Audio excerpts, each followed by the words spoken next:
오늘 아침에는 히브리 10장을 한 구절만 보겠습니다. 히브리 10장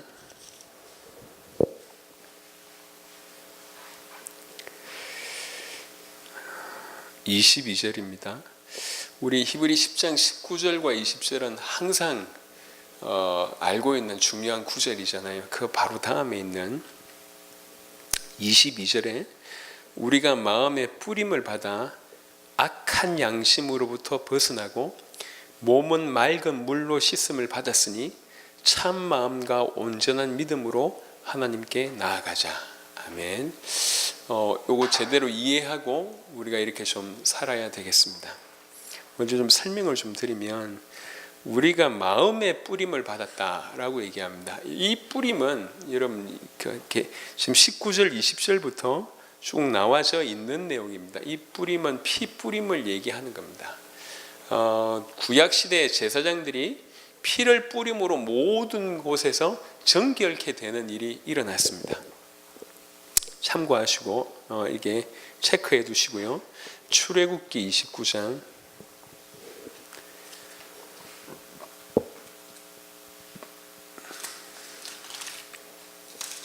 여러 구절 중에 한 구절만 보면, 출애굽기 29장 21절에 제단 위에 피와 관유를 가져다가 아론과 그의 옷과 그의 아들들과 그의 아들들의 옷에 뿌리라. 그와 그의 옷과 그의 아들들과 그의 아들들의 옷이 거룩하리라. 피로 정결케 되는 그런 부분입니다. 한 구절만 봤습니다.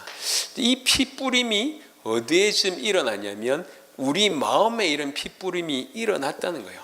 그리스도의 피로 인해서 우리 마음에 이 피의 뿌림이, 그리스도의 피의 뿌림이 일어나서 악한 양심이 온전히 깨끗하게 되었다라고 하는 얘기입니다.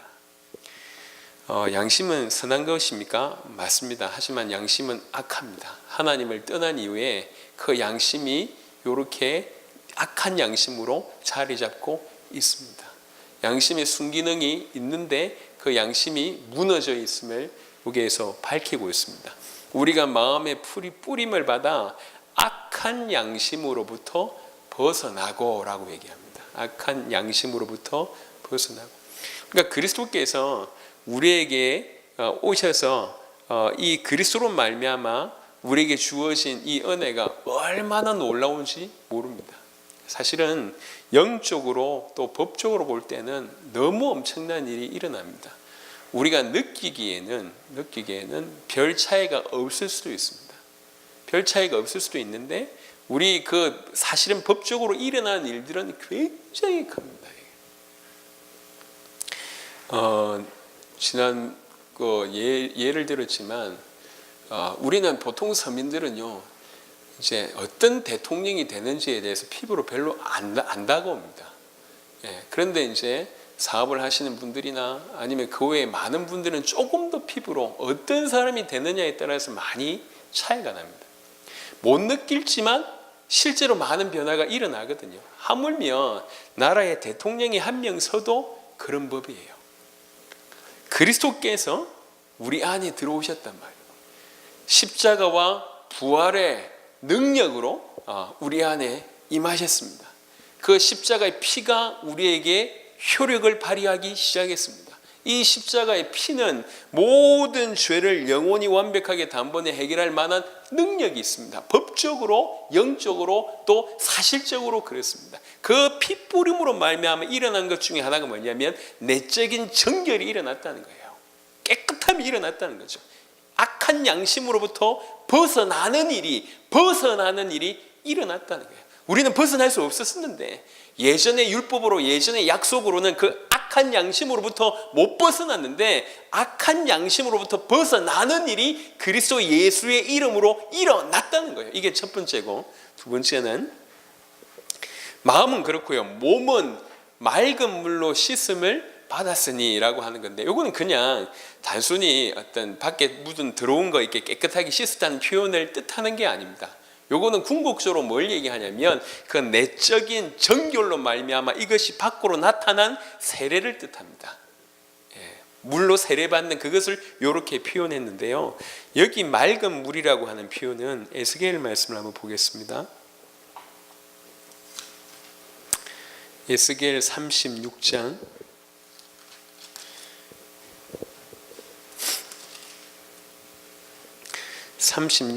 25절에 보면, 에스겔 36장 25절에 보면, 맑은 물을 너희에게 뿌려서 너희로 정결하게 하되 곧 너희 모든 더러운 것에서와 모든 우상 숭배에서 너희를 정결하게 할 것이며 라고 하는 구절이 있습니다. 이거는 이 맑은 물은 휘다티 카다로라고 하는 단어인데 정결 의식에 사용하는 그런 물입니다.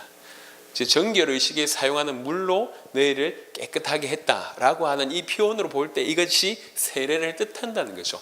맑은 물로 몸을 씻었으니 라고 하는 겁니다. 그래서 이것은 그냥 단순히 외적인 이게 아니라 내적인 정결을 통해서, 즉 깨끗하게 된 그 양심을 통해서 이렇게 나와지는, 그것을 통해서 발현되는 그런 하나님에 대한 고백, 아니면 외적인 표시, 아니면 외적인 나타남, 요걸 뜻합니다. 이게 세례입니다. 세례. 그래서 지금 어떻게 됐다고요? 몸과 마음이 깨끗하게 됐다, 그 얘기를 하는 겁니다. 마음은 그리스도의 피 뿌림으로 말미암아 악한 양심으로부터 벗어났고, 그 다음에 맑은 물로 우리 몸을 씻었으니, 내가 깨끗한 양심을 가졌다는 증거로 하나님 앞에서 세례를 받았으니, 그 깨끗함의 증거로 하나님을 향한 그런 고백을 시작했으니, 이런 모든 것이 들어 있습니다. 그러니까 몸과 마음이 그리스도 예수의 피로 말미암아 깨끗함을 얻었다고 하는 표현을, 내적으로도 외적으로도 이렇게 얻었다고 하는 표현을 이렇게 썼습니다. 그랬으니, 지금 이건 이루어진 사실이거든요. 그랬으니 뭐 하자는 얘기입니까? 요 얘기입니다. 지금 우리가 마음의 뿌림을 받아 악한 양심으로부터 벗어나고, 도무지 벗어날 수 없었는데 그 피 뿌림으로 벗어나고, 우리 몸도 맑은 물로 씻어서 정말 하나님 앞에서 참된 세례를 받았으니, 그러니 그 다음부터는 우리가 해야 될 것이 참 마음과 온전한 믿음으로 하나님께 나아가자라고 얘기합니다. 자, 이 참 마음이라고 하는 것은 하나님께서 그리스도 예수의 언약을 붙잡은 자에게 무슨 마음을 허락하신다고 얘기하셨냐면, 내가 새 마음을 허락하신다고 얘기했습니다. 예레미야 31장을 한번 보겠습니다.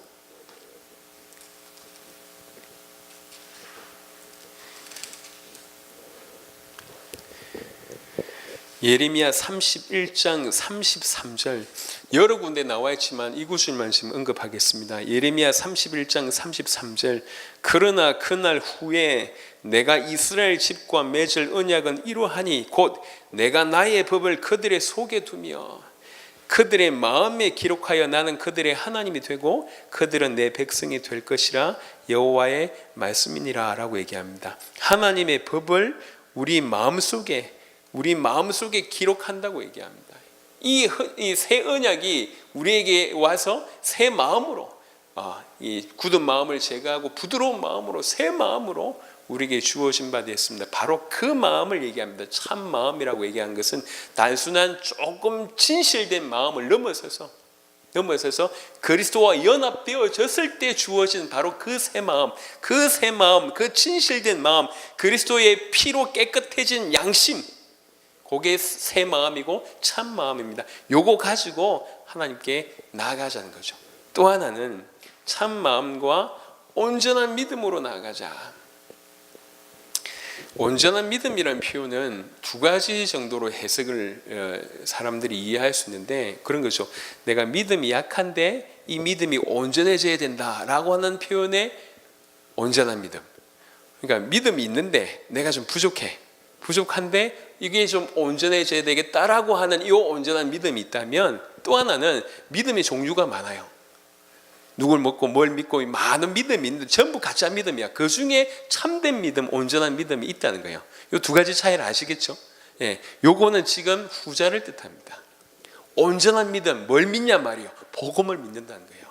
그 예수가 그리스도라고 하는 이 복음을 귀양이면 올바르게 믿어야 되겠죠. 하지만 그냥 믿음이란 게 있는데 나는 조금밖에 없지만 이게 좀 온전해졌으면 좋겠다라는 차원이 아니라 믿음의 종류가 전부 이 믿음 저 믿음 다 있다고 하지만 온전한 믿음은 뭐냐? 예수가 그리스도라고 하는 것이 온전한 믿음이다. 성경의 말씀 그대로 믿는 것이 온전한 믿음이다. 그 온전한 믿음, 그리스도의 구속 사역에 의해서 창조된 것인데 그리스도에 대한 신뢰성과 확실성을 가리키는 요 온전한 믿음, 그리스도만이, 예수만이 그리스도라고 하는, 예수만이 왕이고 제사장이고 선지자라고 하는, 예수만이 우리 인생의 모든 문제를 해결하신 그리스도라고 하는 이 온전한 믿음으로만 하나님께 나아갈 수 있다는 겁니다. 그 온전한 믿음으로 담대히 나아갈 수 있다는 겁니다. 그래서 몸과 마음이 씻어진 바 된 우리는 이런 하나님께서 주신 참 마음과 그 다음에 온전한 믿음을 가지고 하나님께 나아가자, 이렇게 얘기하는 겁니다. 이건 우리에게 삶의 다른 표현일 수도 있습니다. 지금 다양하게 하나님 말씀에 순종하고 주와 동행하고 임마누엘하고 여호와를 경외하고 이런 표현들이 있잖아요. 그 수많은 표현의 다른 각도일 수 있습니다. 하지만 똑같은 표현이에요. 우리가 하나님의 은혜로 이 그리스도의 피를 뿌림 받음으로 말미암아 도무지 벗어나지 못했던 그 악한 양심으로부터 벗어나서 온전한 양심, 깨끗한 양심을 소유하게 되었고 우리 몸도 맑은 물로 정결케 되었습니다. 예수님께서 세족식 하는 것처럼 정결케 되어졌단 말이에요. 몸과 마음이 깨끗해졌습니다. 그게 끝이 아니고 그러하기 때문에 그게 끝났다, 모든 것이 끝났습니다, 그러하기 때문에 참 마음과 온전한 믿음을 가지고 하나님께로 나아가는 거예요. 그 자리에 가만히 있는 것이 아니라, 멈춰 있는 것이 아니라 계속 나아가는 거예요. 하나님께 참 마음과 온전한 믿음 가지고 계속 하나님께 나아가는 이것이 신앙입니다. 하나님께서 우리에게 원하시는 신앙이고 말세를 사는 성도들에게 주시는 신앙입니다. 여러분 멈춰 있지 마시기 바라고 참 마음과 온전한 믿음으로 하나님께 나아가게 되기를 바랍니다. 왜 그렇습니까? 우리는 악한 양심으로부터 벗어났고 맑은 물로 정결케 된 자입니다. 그 축복이 우리에게 그리스도의 피로 말미암아 그런 일이 우리에게 일어났습니다. 그래서 참 마음과 온전한 믿음으로 하나님께 나아간 여러분 되시기를 그리스도 예수 이름으로 축원합니다. 아멘.